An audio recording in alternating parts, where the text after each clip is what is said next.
এই বিপ্লবের চেতনা যে কত গভীর এখানে অনেকে আলোচনা করেছেন বিভিন্নভাবে, কিন্তু আমরা যদি প্রতিনিয়ত যদি আমরা এটা নিয়ে যদি আমরা আলোচনা করি এবং এর গভীরে যাই, তাহলে এর নতুন নতুন তাৎপর্য আমরা খুঁজে পাবো। ৭১ সাল আমরা একটা ভৌগোলিক স্বাধীনতা পেয়েছি, এর একটা প্রেক্ষাপট আছে, সাহিত্য শাসন সবকিছু আছে, কিন্তু এই স্বাধীনতা যুদ্ধের পরে যখন স্বাধীন ভূখণ্ড পেলাম, তারা যখন ক্ষমতায় আসলেন তারা মনে করলেন এটা জাতির স্বাধীনতা না, এটা হলো আওয়ামী লীগের স্বাধীনতা।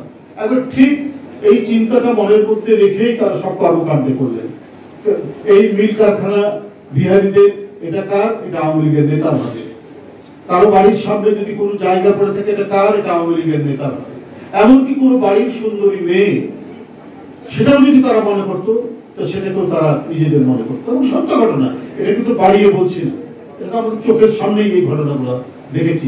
এই নৈরাজ্য, এই বিভীষিকা সেই সময় মানে আমাদের চোখের সামনে এই ঘটনাটা ঘটছে। অন্তরে বনে বাজারে বাজারে ঘুরে বেরিয়েছে, প্রতিনিয়ত প্রতিদিন আতঙ্কের মধ্যে থেকেছে। আমার এখনো যেটা মনে পড়ে, তখন ক্লাস 6-এ পড়ি, আর এই সন্ধ্যা হলে পরে একটা লাইট জ্বললে পরে আতঙ্কে উঠতো গ্রামবাসী, যখন গ্রামে পালিয়ে গেছি। ওই সময় গ্রামে যখন অবস্থান করছি বগুড়ার এক প্রত্যন্ত অঞ্চলে, একটা যদি কেউ টর্চ লাইট করে, ওই যে আরবিদের গাড়ি আসছে, খানসেনাদের গাড়ি আসছে।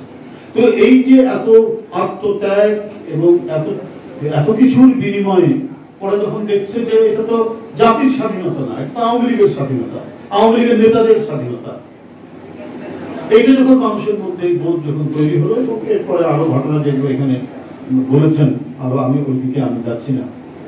তো সেই ক্ষেত্রে মানুষের মধ্যে একটা প্রত্যয় যে পরিবর্তন ঘটলো, পট পরিবর্তন থেকে আরো কিছু যখন জায়গায় মানে প্রতিদিন যখন ঘটনাগুলো আসছে, মানুষ ভাবছে যে এবার নতুন কিছু। যদিও যারা ক্ষমতায় তখন আসতেন ৭৫-এর পরে সবই আওয়ামী লীগের লোক, যে পার্লামেন্ট চালু হলো সেটা ওই আওয়ামী লীগেরই পার্লামেন্ট, মন্ত্রীরা সবই আওয়ামী লীগের মন্ত্রী, কিন্তু তারপরেও কেন জানি মানে স্বস্তির নিঃশ্বাস পেল যে একটা বাকশালের অন্ধকার গুহা থেকে মানে মানুষ রক্ষা পেয়েছে। কিন্তু তারপরে যেন কোনো সংকট যেন কাটছে।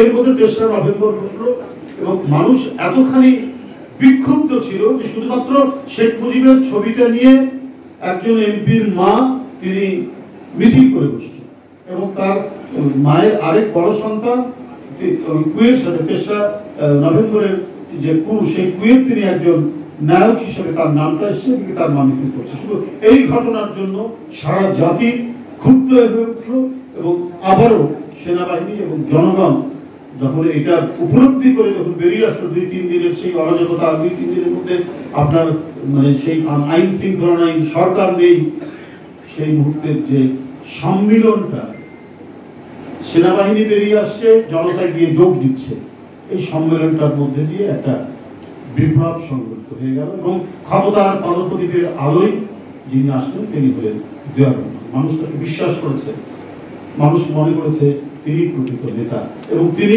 মানুষের হৃদয়কে পাঠ করতে পেরেছেন, মানুষের হৃদয়কে তিনি উপলব্ধি করতে পেরেছেন মানুষ কি চায়।